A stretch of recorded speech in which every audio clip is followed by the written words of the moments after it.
The views and opinions expressed on this program do not reflect the company, owners, management, staff, clients, or partners.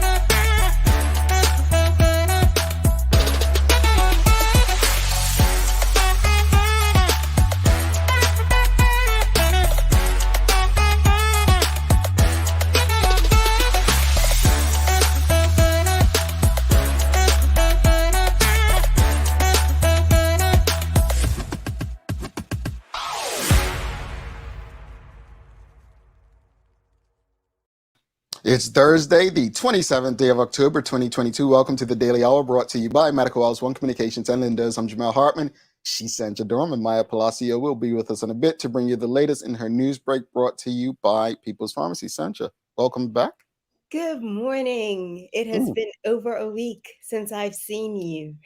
Yeah. I mean, I know last night we were talking. I was like, it's been a long time, Jamal. yeah. You Did know, you had a miss little. me? How was the weather? Did you miss me? That's great. I love you here. Yes, girl. Yeah. The weather I was in New York, everyone. The weather was amazing. I feel like it was made for me. A leather Like full jacket. Pardon? Full temperatures. It was like 50s. Nice. Some days 60s. Nice. It was perfect. I would just throw my jacket and just walk to She nowhere. is New York, folks. If you don't know, Sancha is New York City. Like I am. Yeah, Nice. it was so good. I enjoyed it. Yeah, I went with my best friend to pick her wedding dress, and she found the dress. So did we do like a little episode of what's it called? Say yes to the dress, right? Say yes to the dress. In our own way, we had like these cute little her fiance's face. So if we liked it, it was a smiley face. If we didn't like it, it was like a frown. But the pressure is real. Like, you may put up a frown, but she may love it, and you're like, oh my god, she loves this. Put it down real quick. You know what I mean? It's a lot of pressure. Us guys, all we care about is the bachelor party. I mean, I didn't say that out loud. I'm sorry. Listen. I don't know. We don't have a tux day. Like, say yes to the tux. I'm just saying. You just choose one? How did you choose yours? I think I was directed. You would probably tell this is what you're wearing today. Probably, yeah. I can't. Probably. But I mean, that's her thing, though. So I mean, exactly. She does some beautiful weddings. Yeah, I mind my business, folks. I stay in my lane with that stuff. Greetings, everyone, and thanks for making us part of your daily routine. A good one today as we welcome Jennifer Pitcher on. We're discussing the Endeavour Maritime Springboard Program. The Daily Play is name that place today. Yeah, it's a name that place. This is the easiest one Sancho's had since she started on this show in April. Oh my goodness, the pressure. And we finally got Phil yesterday because Larry and Sherry and you guys, like all of you, been so arrogant lately, just not even letting me play my music. So, Phil, I got him yesterday. I thought he had it, but because he went to school in the South, but I thought he got it. But no, we got him on music. Thank you to everyone who continues to support us. If you haven't already, sign up for our membership on our YouTube channel. Just hit the join button to become an official member of our channel right below this video. But before we bring our guest on to talk about the Endeavour program, we first have to have another discussion. Sancha, some days, we talk about other helpful things in our community, and people will say, why you didn't talk about the Bahamas trip to the PLP thing and this and that? And they'll say, why you're not talking about? And I say, because there's more to Bermuda and Bermudians than politics and politicians. But we always get brought right back. Apparently, when I make an appearance, I I bring out the politics in him. Yeah, I'm just saying. I mean, I think you're right. It's you. But There is another situation. The former minister and current MP, Zandy Silva, was back before the courts yesterday. And I'm not going to go into detail because, truthfully, every person, regardless of how many times they go, deserves to have their day in court. But the question of the morning for the audience, I think, is very relevant. Should politicians before the courts be encouraged to resign from their elected or appointed positions? I think the easy answer from most people is, well, innocent to proven guilty. Let's go through the process. But there are many people who say, well, no. I mean, especially when it's multiple times it continues to happen. No, we need to consider some other things. So what are your thoughts, folks? Should politicians before the courts be encouraged to resign from their elected or appointed positions? What are your thoughts on that? That's the question for today. I don't think so. Mm, First I was gonna say I'm torn, but no, I'm not mm, torn. I mm, am a firm believer into innocent until proven guilty. mhm. And I also think that it's politics, right? And I'm sure at this point, this MP is feeling targeted with everything that's going on. And if you're saying if it happens more than once, if they're in the courts more than once, but what are the circumstances? Now, I do agree that it takes away from the work when it becomes like a public circus and someone is constantly in the courts, but no, I think you are innocent until proven guilty, and Mm, it shouldn't, especially if you're doing a good job at your post. I don't think it should take away from that. I think we, the yeah, public, tend to take away from it by focusing. We tend to focus on the negative, yeah, quick. Oh, yeah, this person's in court. We're on it, mm, But when they're giving out a ton of bags over here, mhm. I don't Let's think. not forget the backpack. I think it's an interesting question. Obviously, I don't think. I mean, I'm not going to tell the audience what to think, but I'm not quite sure anyone I know personally would say, yes, they should be encouraged to resign. I do know when the late Nelson Bascom was had a situation before the courts, I believe he stepped aside from his ministry when it initially happened, but that was just as a minister. I believe if they were held a ministry, then yes, they should. You know what? Let me step away from my ministry. I'll resign in the interest of the country and the government because the cabinet needs to be 100% focused, right?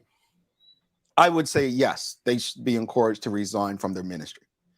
However, as an MP, that would mean a by-election. That would mean, possibly, well, if it's a senator, an appointed position, all they'll have to do is, reappoint a senator. But I'm just not of the opinion that, someone, and again, as you said, Zandy Silva quite rightly may feel targeted. He just had a situation before the courts for the incident at Blue, right? Yeah, And yeah. then within 2 weeks, Not here even we 2 are weeks. again. Yeah. I know, but it was just like, wait, is this happening? What's going on? Yeah. Yeah. So, no, audience, what are your thoughts? What do you think? I don't want to tell you what to think, nor does Sandra. Should I would politicians be before the interested to courts? hear what they think. Yeah. What do you think? Should politicians before the courts be encouraged to resign from their elected or appointed positions? Now, let's not forget, earlier this year, we had a sitting senator, government senator, who basically was asked to resign or removed because of an incident, not before necessarily. I'm not sure if it was before the courts. Was it before the courts? The situation with the former I senator and the honestly, land. I don't know, but now here I am being a hypocrite because that had different tones to it. We're talking about elderly people. We try to Mm, protect our elders, right? mhm, Um, mhm. but it can't be based on. You can't be biased. It can't be based on the situation. It's either yes or no, right? Hmm. See, hmm. You know, and no, but truth be told, we're allowed to be hypocrites. It's like we were talking about, I think last week, different with the Human Rights Commission conversation, different forms of discrimination. Like there's legal forms of discrimination, there's illegal discrimination, right? I Mhm. think, I don't think that all crimes are, fit the same bill. You know what I'm saying? So Right. I think we're allowed to look at, A what little different. happened here. And I think also with that situation, I think it was more proof. I mean, whereas this situation with the Honorable MPD Silva is a bit different. Well, Carla J might agree with you a bit. She says, I think it depends on the nature of the allegation. So I think that's to your point, Sancha. If they're being accused of something involving violence, they should resign to focus on their case. Yeah. So, but Carla J, are you saying resign as an MP or appointed senator, or like what I was saying earlier, resign as a cabinet minister? Because to resign as a MP means, and let's be honest, elections cost money, right? It means a by-election. I don't know. It's a tough one because I get you and Sancho College, like, and I But don't then think it's also, circumstance. I think they're different circumstances. but also you come from a place whereas you want the support of your party, right? Mhm. Now, if you're stepping down and that's pretty much your support system, and you don't want it to become a situation where as soon as something happens, you're left hanging to dry. Like you're supposed to be there to support each other. Mm, mm. Yeah. I don't Yeah, know. I get you. It's tough, man. It's tough because I've seen it. Now I get in trouble and you leave me to dry, it's gonna be a problem. No, All no, right. I ain't gonna do that to you. I'm gonna do that to you. I ain't gonna leave none of you hanging. No, no, no, no. I know You you'll gotta leave me. defend me. Yeah. Good morning. Let's smash the likes, everyone. Welcome back, Stancha, says Mark Arthur C. Phillips. Thank you. Sean Smith says, I agree with your view, Jamal, 100%. Nicole Walker and Carla J for you, Sancha. Good morning. Yes, the Curtis Richardson situation was before the courts, and he admitted to owing the funds and hadn't yet paid them. Right, because I think he said he wasn't making money or something. Resigned as a cabinet minister at the least. Yeah. Okay. So, I mean, I think the level of crime, and she mentioned violence, Carla J. So let's say it was a crime of theft that was taking place, right? I feel like that speaks to your character too. But if you haven't been proven guilty, Mm-hmm. But what about a sex crime?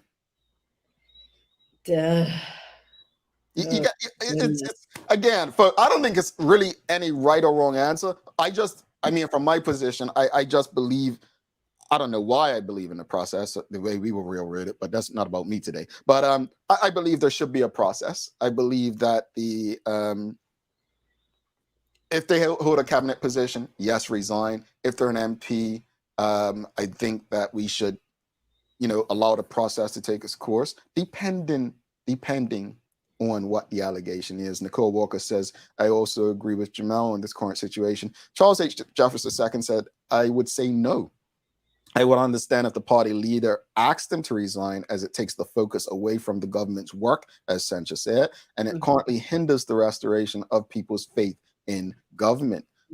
Sam Cat Play says, yes, no free passes, as that is the example being set if they don't resign. Ethics speak volumes. In many organizations, if that happens, you don't have to stand down. It sets too negative a tone. I want to say, like, let's say in customs, or a police officer, and correct me if I'm wrong, any police officers or customs officers out there, what would happen to a police officer or a customs officer if, let's say, they were named in something that was illegal? Like, would they have to resign, or would they just be put on leave? Like, how does that work?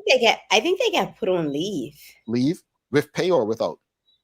I think it depends on the situation. Okay, because I would think most times situations would be similar, right? Say that again. You would think both situations would be similar, right? Yeah, but yeah, but most times it's but yeah, I guess it is. I was gonna say, they have a different, but no, not necessarily. It's kind of the, well, yeah. Interesting. Should politicians before the courts be encouraged to resign from their elected or appointed positions. What are your thoughts, audience? Michelle White, for you, Sancha. Innocent before proven guilty. Depending on the crime, they may be asked to sit aside until the case is finished. Yeah. I mean, what does sit aside mean, though, Sancha? Like, okay, so let's say the step PLP down. has 30 MPs. Does that mean they're just not allowed to participate in the proceedings in the House or come around caucus until it's over? Which means that if you and I elected Maya as our politician and she's before the courts, does that mean that we don't have a representative until this case is solved? Like, what does sit aside mean? I'm just asking Michelle. Yeah, but it's something to think about because, like you say, people did elect this person to be their voice, right? And regardless, and I think I'm coming to the conclusion that it depends on the crime. I think you've got me on that boat as well. Yeah. Michelle White says usually it's leave with pay because they haven't been found guilty. Okay, so that's the question regarding the police and customs if this happened with them. Carla J says I include sex crimes as violence. Thank you, Carla. We would be okay with a sitting minister fighting a molestation case. Would we be? Sorry, she said asking. Would we be okay with a sitting minister? And let's be honest, those cases. Well, Teresa Ann Marie says it here. Surely prosecutions can't lay charges without any evidence. So a case with molestation or sex crimes are so serious that chances are they have DNA, amongst other things, as far as evidence, right? Mm-hmm. So, not necessarily. I mean, this is a whole nother topic of when prosecution really wants to win a case and you're grasping at straw. You know what I mean? It could be the smallest thing.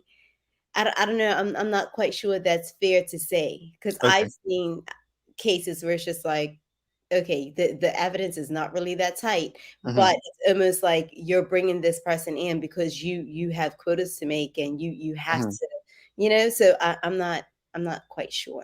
Yeah, folks, it's interesting conversation, and I think it's a very it's.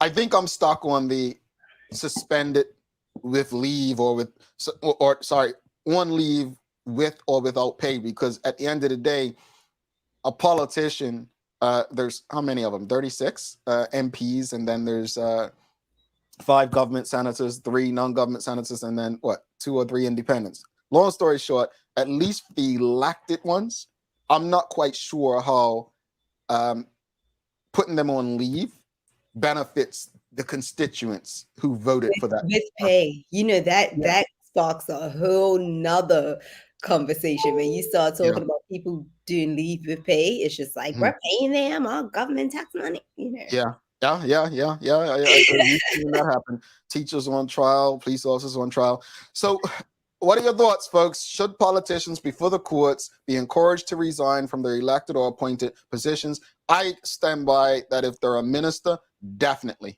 Yes, if they are a minister of anything, if they are a minister, regardless if it's health, national security, sports, whatever, they need to resign from cabinet.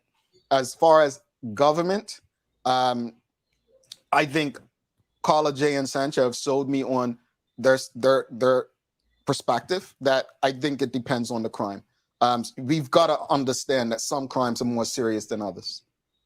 Yeah. And so depending on the level of crime, I'm going to go with you guys on it.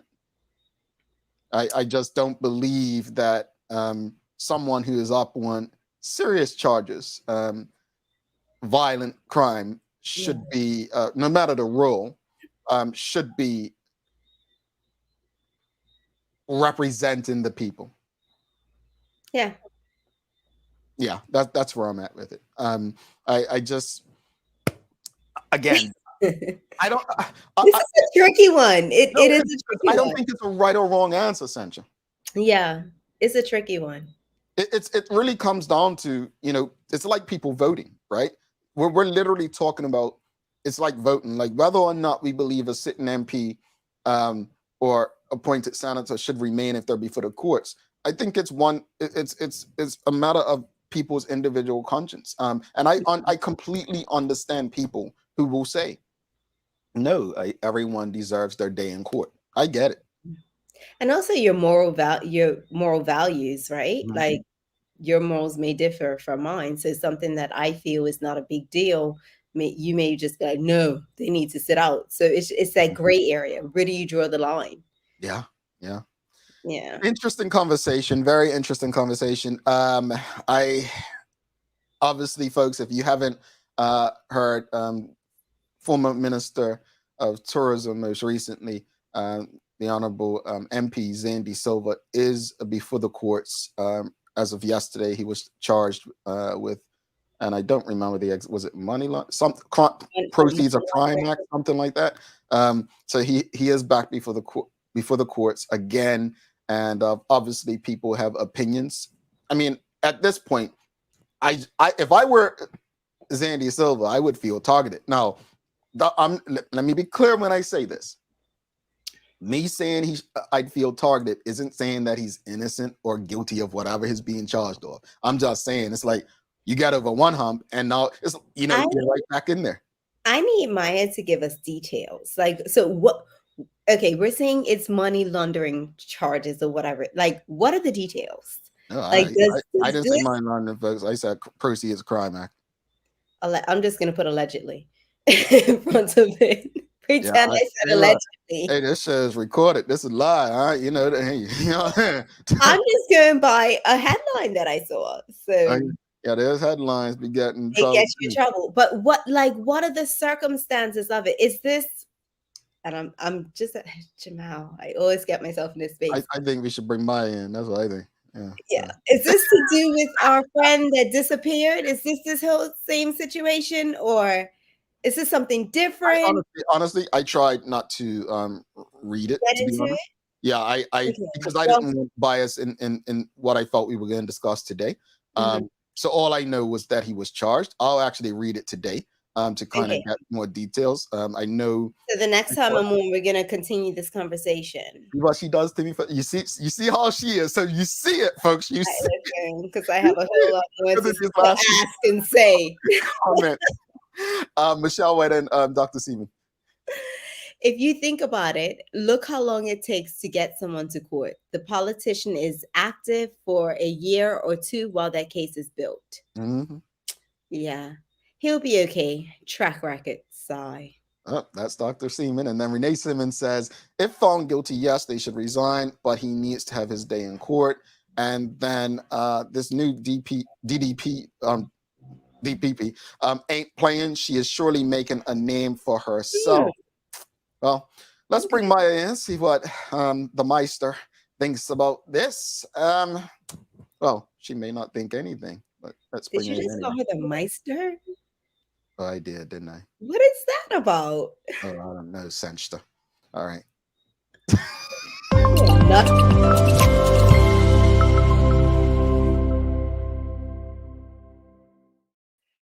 Good morning, everyone. This is the Daily Hour News Break brought to you by People's Pharmacy.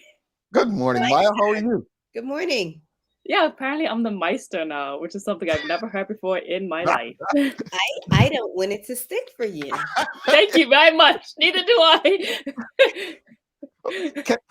Can we talk about what was the question this morning again? Should politicians? Well, first off, it's not even should politicians, but Maya, do you? I mean, you've been covering news for years now, a few years. Not trying to age you, but you have. You started young. Outside of MP Zandy Silva and I think Curtis Richardson, have there been any other notables that you can think of that you've reported on? That I have reported on. Yeah. I'm trying to think. I mean, I don't think I've actually reported on any politicians in Bermuda, but I do remember doing it way in school. Yeah.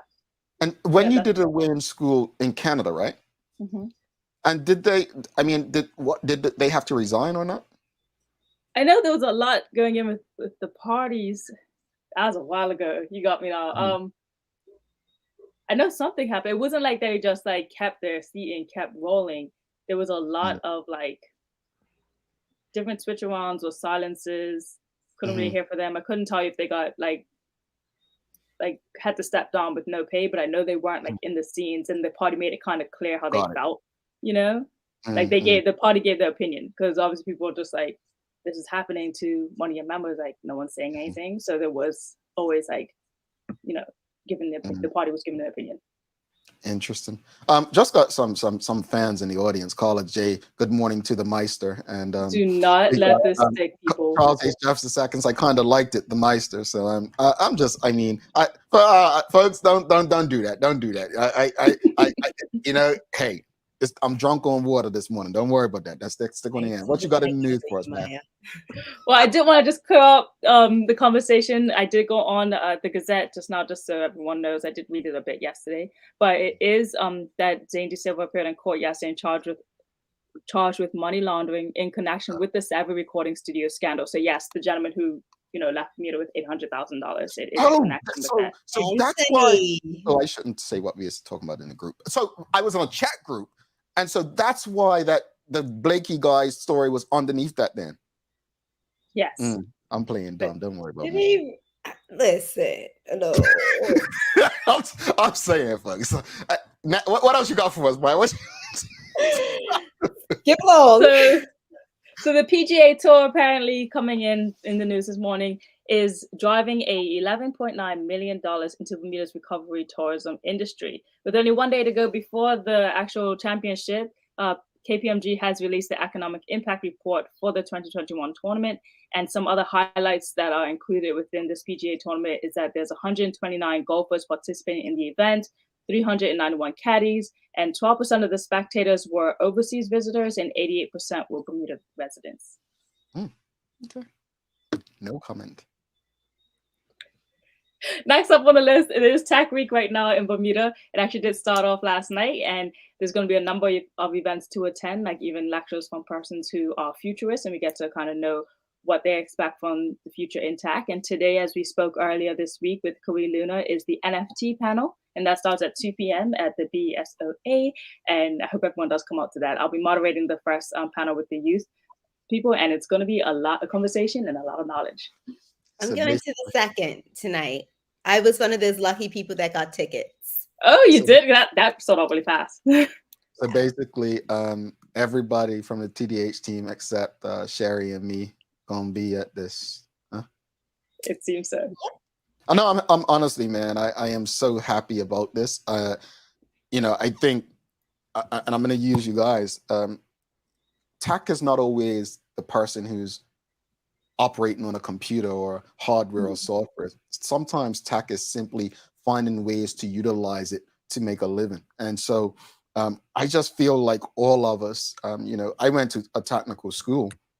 I don't consider myself technically inclined. Once I realized I wasn't someone who can, like, I like to talk, as you can tell. I wasn't someone who can go and fix a computer all day. I realized there were still ways to learn tech and to utilize tech for my own life and make a living. So folks, don't be afraid of tech and think that it's something you can't do. We all use a phone, right? Learn how to use that phone to make a living is what I'm trying to say. I just think at this point, me personally, I'm just going to try to understand. Yeah. You know what I mean? Like, I feel like this is a way it's going to become a way of life. This is where things are heading. And even if I don't get involved, I still want to understand it. So when it's being talked about, I have some sort of basic knowledge and I don't feel like, you're speaking a foreign language, right. Exactly. And it came to my attention, but I think it was 2 nights ago, because I saw it on Twitter pop up, that Limestone actually kind of dropped the very first music NFT from Bermuda. And I think it's actually from all the Caribbean islands as well. And it was here in Bermuda. So that's pretty impressive, because obviously, like we said before, this is a very brand new thing. So, stay tuned for more information on that. But if you're creative, you should definitely be in this space. Next up, we had some semi-final matches held at the PHC field last night for the Dudley Eve Trophy. First match of the night, Somerset Trojans defeated Hamilton Parish 1-0, and the second semi-final match, Cougars defeated Village 3-2. I was actually there for the second game, and it was quite interesting. So you admit that Village got cheated in the second game, then? Because that's what Coach Kenny Thompson and the Mike Noah Village chat group. That's what they're telling me. Okay, I heard there was some speculation. You were not here. You got a bias in this, and so do I. We're not going to argue. You were not here. We will fight afterwards, okay? Yeah. Lastly, on my news. Thank you. Lastly, on my news, for international news, actually, Rihanna is releasing new music tomorrow, and I had to mention that her last album, Anti, was released. Her last album was released in 2016, so this has been a very long wait. And if you're a Rihanna fan and stan, What was the last song she had out? She hasn't released a solo thing since her Anti album. Player, honestly, you all could call me what you want, but I'm just excited as all what they call them, Fenty people or whatever, Riri people. Does she have like a beehive name? But player, I look from my Radio Disney days. You know why I love Rihanna? Because she was the only artist we could play where I didn't have to dance to it like a chicken to these little like cartoonish songs. And she had that song Run, Run, Run, Run. Remember that one? Was it Rihanna fan over here? Yes. Yeah, that's my jam, man. So I'm happy. I'm as happy as anyone else. Riri is back. Thank you for that, Maya. Reminder. Yeah. So tomorrow. Yes, tomorrow. Music should be released tomorrow. All right. Yeah, it's time. And I hope that Maddox finds this as happy news. I try to keep everything very light. I try to switch it up in the back, Sandra. So I hope he finds everything to be more happy and not so sad in the news. And lastly, though, this is kind of sad because the weather is looking very thick with showers developing and possible thunder later on. And we have a high near 80 degrees today. All right. Well, thank you for that, Maya. And yeah, I'm sure Maddox will be happy with that Cougars victory too, but whatever. That's bad news. North Village people, by yeah, I'm like that. I'm like that. You got a days of the year for us? Maya, the sore losers. Yeah. Call me what you want.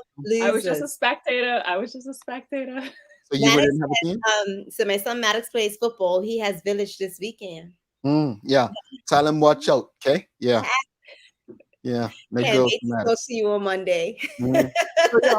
Tell him send me a WhatsApp right after the game. Tell him hit me up. That's right. What you got? Days of the year? Oh, yes. You forgot, man. Today is National Mentoring Day.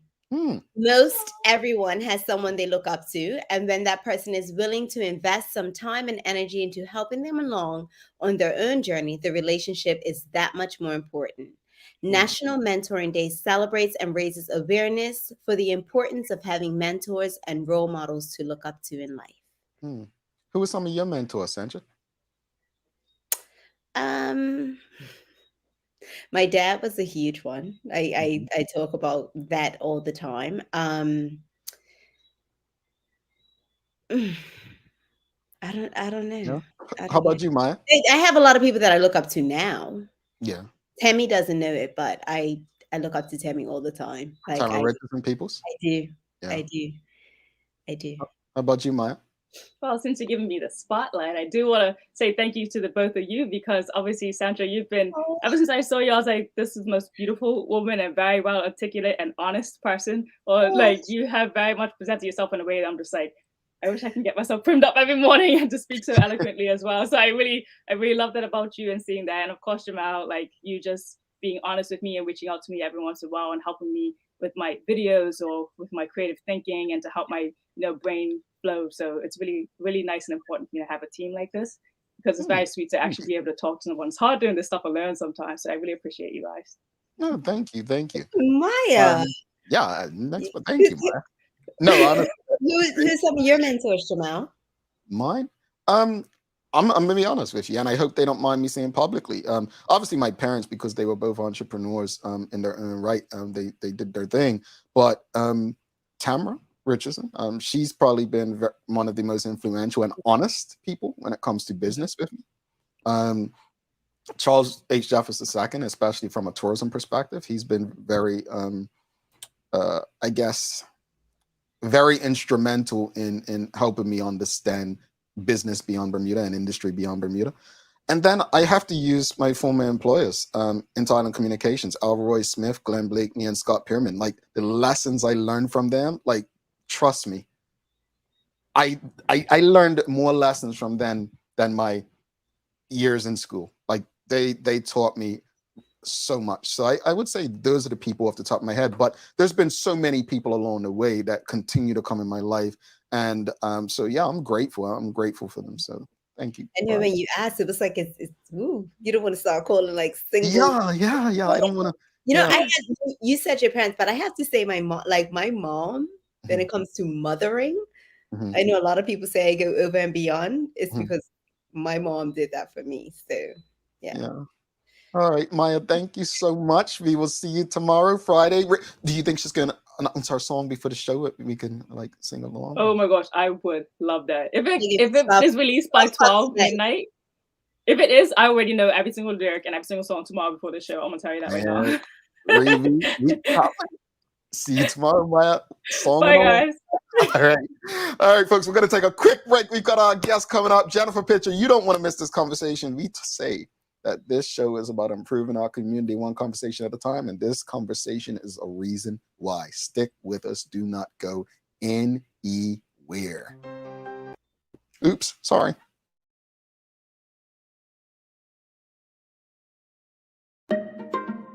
People's ACW, located at King Edward VII Memorial Hospital, carries over-the-counter medicines, toys, cards, and even toiletries. Our knowledgeable staff are there whether you're at emergency, visiting family, or a member of BHB staff, to show you our best even when you're feeling your worst. People's ACW, we're here for you.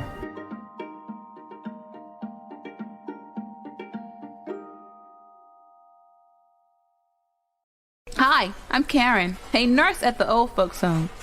These long hours used to kill my feet until my hairdresser told me about a great place to buy a pair of clogs. Medical House. Finally, relief. They also carry uniforms in bright, bold colors, and not to mention the support stockings. Karen, Miss Soltis bet her bet again. Oh gosh, these days, I need all the support I can get. Medical House has relocated next to the Dendytown Field, number 6 Bakery Lane, Pembroke. Welcome to the new bulk store, Lindo's Next Level. Wake up in the morning with enough coffee to keep you running throughout the entire day. Your pet at home deserves the best. Stock up on dog food to keep your puppy happy.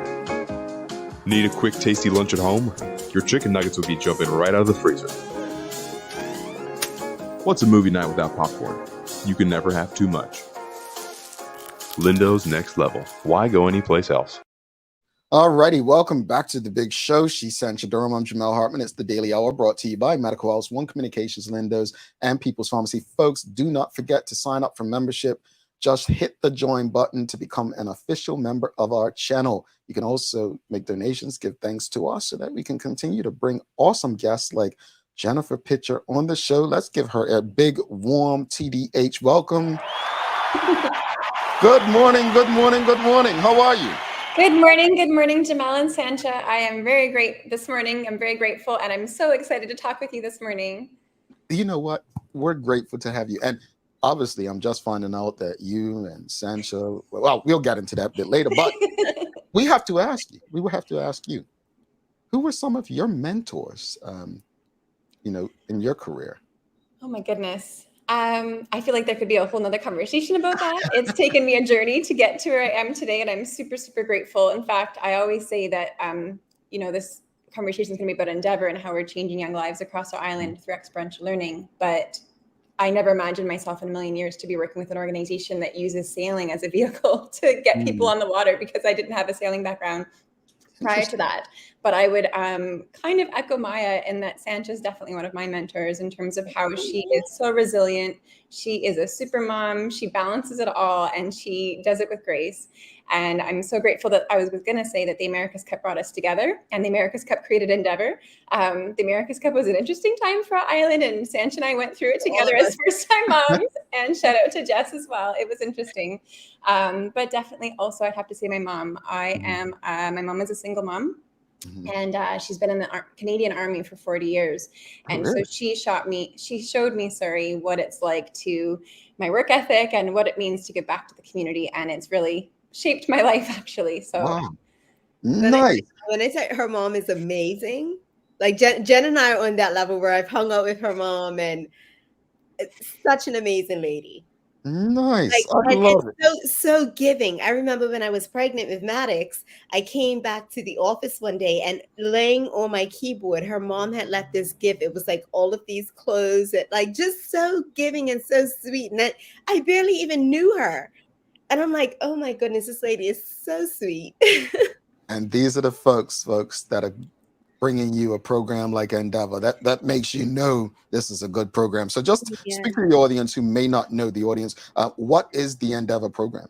Yeah, of course. Well, so Endeavour is actually a Bermuda registered charity. We've been around since 2015. We started during the America's Cup, but we are now an independent charity that engages our young people across the island from diverse backgrounds. And we engage them through experiential learning, and we build their confidence and their skills through doing that.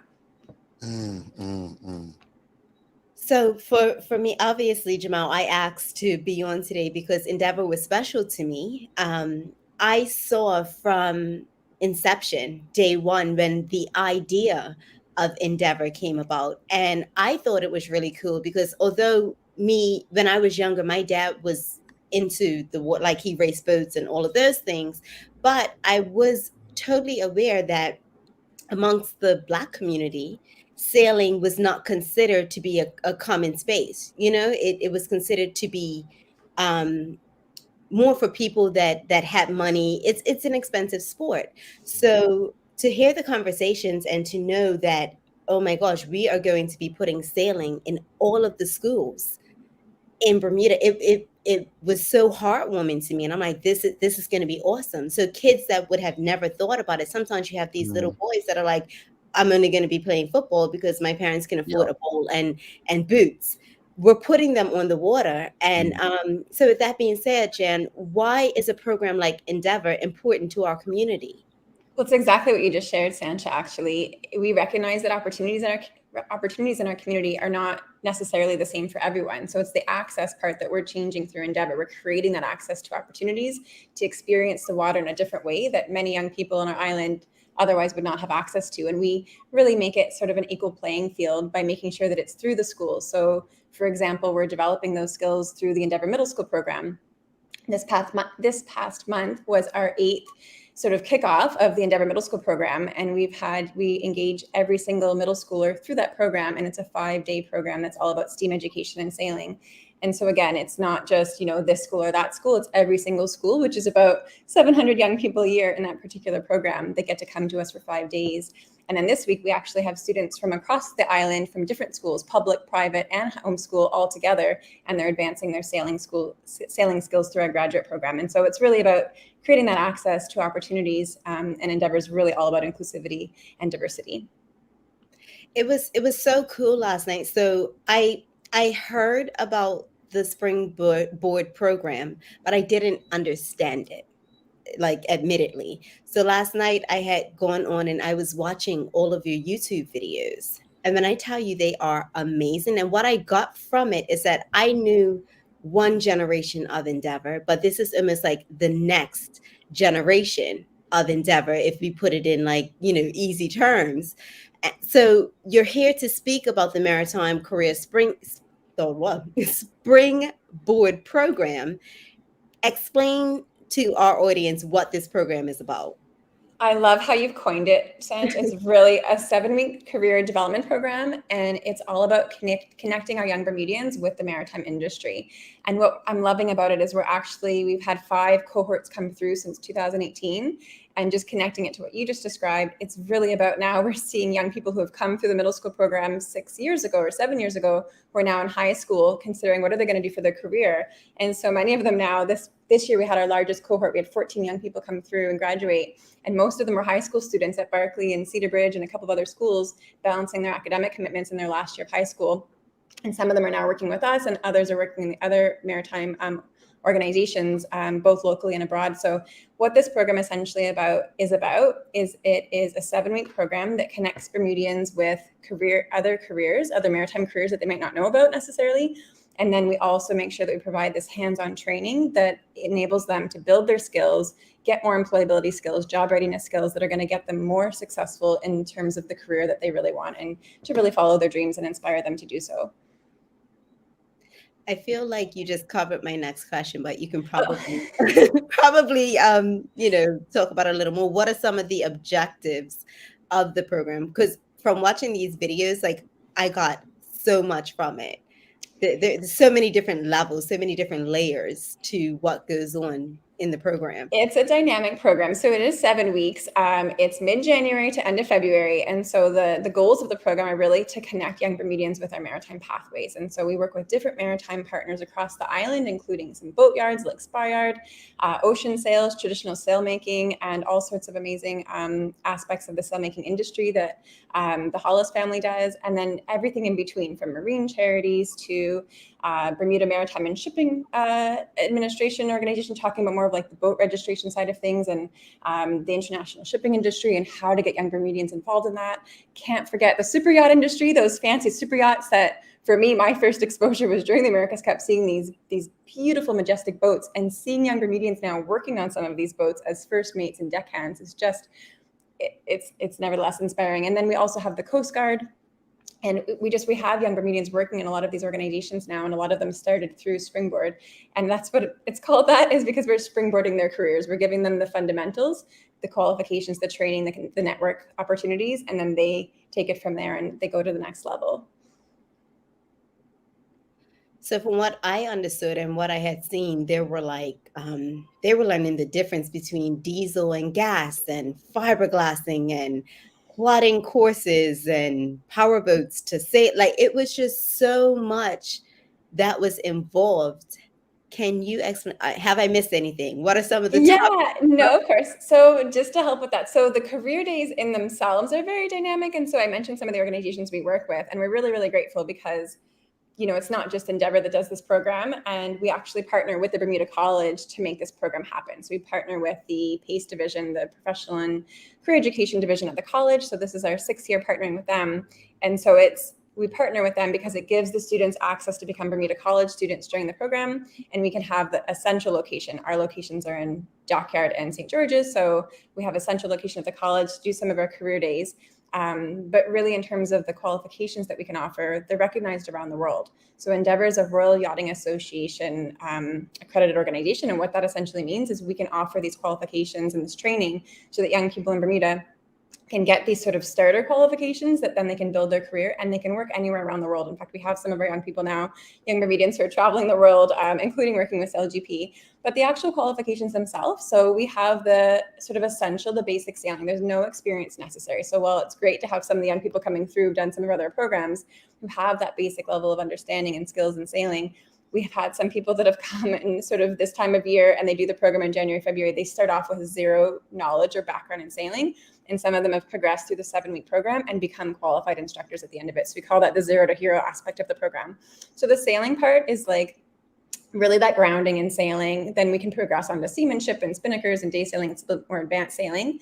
Then we have the powerboat level 2, which is really important to be able to operate a powerboat safely. Really important on our island. We're surrounded by water, and there's so many people out there that operate these boats, and they're going to be changing it, but they currently do not have any legislation that says, if you operate a powerboat, you have to have this qualification, this experience. They're going to be changing it, and so our young people are having that sort of safety knowledge.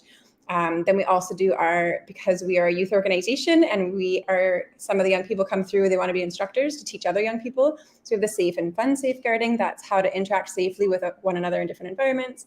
And then the radio license, that's being able to operate a marine radio on the water. Very important. That is something that's legislated if you're on a powerboat to be able to do that. It's really important if you run into trouble on the water to be able to communicate with, for example, the Bermuda Maritime Operations Center.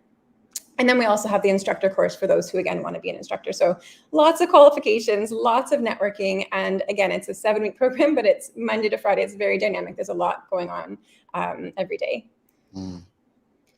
It's a lot. So awesome. It's a lot. It's a lot of information. That's what I'm saying. When I first heard it, I wasn't understanding, but having done the research and sitting back and actually looking, I encourage everyone watching this to go and look at their YouTube videos. I couldn't stop. So I know that one of the things, Sir Russell Coutts is big on charity. He's part of the board, right? Am I correct? That's right. Sir Russell Coutts, who's the CEO of SailGP and was our boss, essentially, sent America's Cup. He is our chair emeritus. And so he's definitely still, I mean, Endeavour is his baby. I remember interviewing with him way back when. And he said, okay, you know, we really, you know, Bermuda is this amazing place. I've been here so much, you know, it's different sailing activities, etc. But we want to change the landscape in Bermuda. We want to create access to opportunities. We want to create access to STEAM education. We want to create access to sailing and get more young people in Bermuda out on the water. And so this was his brainchild, this was his vision, and hopefully we're making him satisfied in terms of the impact that we're having in the community. After 7 years of our programs, we've had over 5,000 young people engaged. And for me, the biggest, it's hard to pick sort of which program. People sometimes say like, well, what's the program that has the most impact? Each of our programs is offering so much value to the community. And again, seeing young people who have started out in middle school, we've got a young person, Naijane, who's been working with us. She's in her last year at Cedar Bridge. And I remember when she started at Clearwater and was doing the middle school program. And now, I mean, Naijane is one of our amazing team members who, when we have a chance to have her volunteering, in fact, she's volunteering a bit this week during the school break. And she's just one of 54 young people who've come through the Springboard program who are all have their own individual stories and their own career aspirations. And it's just a joy to see them living out their dreams. I had seen that SailGP kind of has reached back, and some of your people from the Springboard program, they were in Spain. And can you talk about where, like, international opportunities that have led, where they've led? Very much so. So we actually have a partnership with, so the sort of community arm of SailGP is called SailGP Inspire. And we partner with them. We've been partnering with them since the beginning of SailGP in terms of creating more opportunities and enriching the opportunities that we have for young Bermudians who've gone through the Springboard program to get involved in these work experiences. And so just this past year, well, thankfully, things were a bit more open this year, this time around when SailGP came. And so we were able to get 16 of our Springboard grads involved with the Bermuda event. So some of them are working with the actual teams. We had them working with the Canadian team, the New Zealand team, the British team, Ben Ainsley's team. So, you know, seeing young Bermudians who, again, have come through a middle school program, working with some of the best sailors in the world and the tech teams, et cetera. And then we had a lot sort of on the shore team working, and some of them are really interested in more of the mechanical sides of things. So I know Jermaine, one of this year's cohort members, he's now working on Rising Sun, but as a deckhand, but he was working with the shore team and doing things with the wing and stuff like that. And just seeing them, you know, working alongside some of the most amazing professionals in the world, and not even necessarily people with sailing backgrounds, people with just, you know, the best professionals, the best engineers, the best mechanics, and having our young people who are sort of 16 through 20 years old or a little bit older than that, working with these people. In terms of where they've traveled to, so one of our most sort of celebrated Springboard grad, if I can say it like that, who used to work with us as well, he was involved in the 2018 pilot program, and that's Trey Maxwell. So Trey's been in the news a little bit and well-deserved to be in the news. He's headed to Dubai with another young Bermudian next week for the next SailGP event. I'm really excited actually to see the first event going to the Middle East, and having these two young Bermudians going there for this amazing, not just the event itself, but the cultural experience they're going to have. And so Trey is now working full-time with SailGP. So he loves saying that, nice. I can't believe this happened, that I get paid to travel around the world and do what I love. And we have so many of others, young people going out as well that are getting a chance. I know another one of Trey's cohort, Mariah, is headed to Singapore in January. So they're with SailGP. They're really, it's just amazing. Remembering where they started and where they're going, their futures are so bright, and it really just is so rewarding to see it happen. Indeed. We've got some questions from the audience. Charles H. Jefferson II says, with there being talk of establishing a maritime academy in Bermuda, how do you see this impacting this great program? Love that question. So the Bermuda Maritime Academy, we actually have a couple of our board members, including Mario Thompson, who's the chief pilot warden with the Department of Marine and Ports, involved. And it's really a connection. It's another stepping stone to help them with their career pathway and their journey in the maritime industry. So the creation of the local STCW, which is for those in the audience who might not know what it is, it's a mouthful, Standards of Training and Watchkeeping Certificate. What that enables our young people to do is, well, I'll talk about the certification, but what that enables them to do locally is save costs. We know that the majority of the young people who've gone through our programs have been on either partial or full scholarship. And that's all about, again, trying to create better access to opportunities. The STCW, before the Bermuda Maritime Academy is brought out here, they've had to travel to either the UK or the US or even Canada to get this, and it just increases the cost and creates further barriers for them to get this qualification.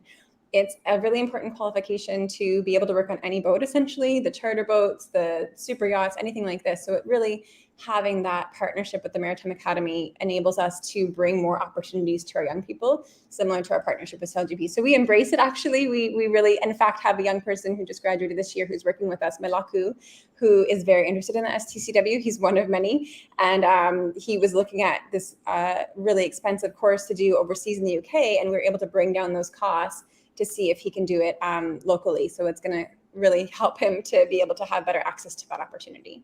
All righty, Jennifer, thank you so much. This was a lot of information, good information, Right? very good information, and happy that people on this show got to not just hear it, but try to understand how the Endeavour program is helping our young people in Bermuda. This is a great program, I must say. Jen, I just want to thank you. I've seen the road from day one. And when I tell you, people, like Jennifer has made sacrifices that I don't even know if I would be like, I've seen it from day one. So I want to thank you personally for just being committed and getting Bermudians employed in an industry that historically we led in, right?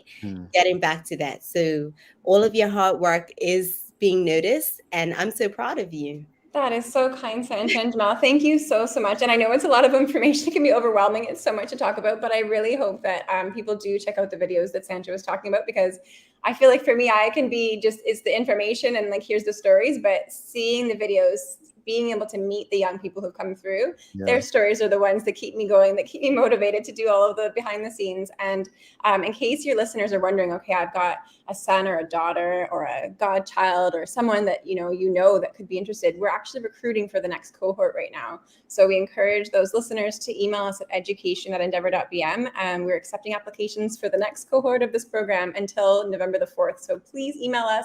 We are still accepting applications, and we'd love to have your listeners reach out for more information. Check them out, folks. Check them out. Jennifer Pitcher, Endeavour Program. Thank you so much. Thank you very much. I appreciate the opportunity. Talk soon. All righty. Folks, if you appreciated that conversation, you know what to do. Give us a thumbs up, a love, a like. Make sure you share that video. Folks, all you have to do is, if you're watching on your phone, hit share on the video, send it around to your WhatsApp people. Trust me, it's better than politics and gossip. It's better. Thanks again to Jennifer. We're going to take a quick break. We'll come back, wrap it up, final thoughts, and the Daily Play. I tell you, it's one of the easiest she's had. No, I said it's the easiest, but I'm going to say one of the easiest. Stick with us. She might need your help, folks. A lot happens around your home.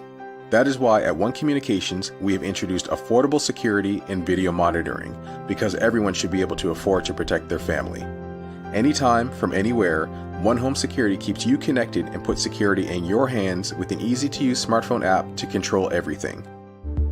Home security is important to keep you and your family safe. Motion-activated cameras around your home and security monitoring within create a complete security system providing protection both inside and outside your home. Professional monitoring means that there's someone on call with 24/7 protection to notify the authorities and help keep you and your loved ones safe. We are dedicated to whole home protection with indoor and outdoor cameras, smart door locks, motion sensors, and more, so you'll always be connected to what matters most. With professional installation, no upfront hardware fees, and low monthly rates, because keeping your family safe should be affordable for everyone. Total home video monitoring and security, there's no better way to protect your home than with One Home Security.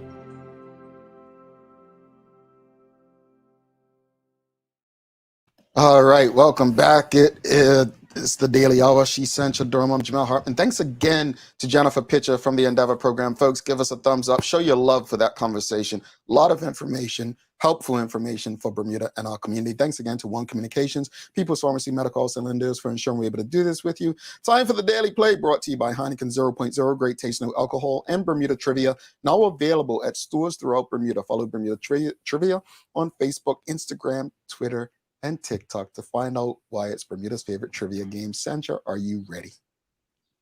Yeah, let's have it. Easiest question, folks. She might not need your help at all. What is the most populated country in South America? Brazil? That was easy. Like literally, Brazil has majority of the population. I think Brazil's population is probably more than half of the entire continent. I could be wrong. I think sometimes your questions throw me off. Yeah, that's what they're supposed to do. Yeah, Brazil has over 200 million people. Yeah, Brazil. You know, Maddox tells me on a regular basis that he wants to go to school in Brazil. But he won't play football. I don't know why. He won't be. He wants to be a samba boy. Anyway, final thoughts on today's show. What are your thoughts? Should MPs have to resign? What you say? You know what, the audience comments have been great. And I still kind of stand by, innocent until proven guilty. I think we've come to the conclusion of depending on what the situation is, right? Yeah, if we are talking about molestation or violence or I think that speaks to a person's character, even though you haven't been to court yet. But I think that it takes away from the work. When you're constantly in the public eye, it becomes about your court case and not about the work that you're doing for the people. So I think it definitely depends on what sort of crime we're talking about. Indeed. Yeah. And as far as the Springboard program, as you can tell, I am such a big supporter of it. I know it was a lot of information, like a lot of information. And admittedly, I did not understand it. I had heard an interview before. I did not understand what it was about.